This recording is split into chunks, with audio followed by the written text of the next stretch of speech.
उद्धव ठाकरेंवर गंभीर आरोप. ठाकरेंच्या शिवसेनेत 2 मर्सिडीज दिल्या की पद मिळायचं, असा खळबळजनक आरोप विधान परिषदेच्या उपसभापती तथा शिवसेनेच्या नेत्या नीलम गोऱ्हे यांनी केला.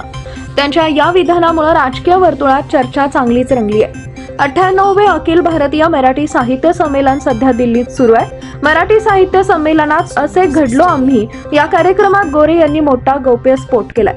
ठाकरेंच्या शिवसेनेत 2 मर्सिडीज दिल्या की पद मिळायचं, असा खळबळजनक विधान गोऱ्हे यांनी केलंय. दिल्लीत झालेल्या कार्यक्रमात बोलताना गोऱ्हे म्हणाल्या की कार्यकर्त्यांना कमी समजण्याचं कारण नाही. शिवसेनेच्या प्रत्येक कार्यक्रमासाठी ठाण्यातून माणसं आणली जायची.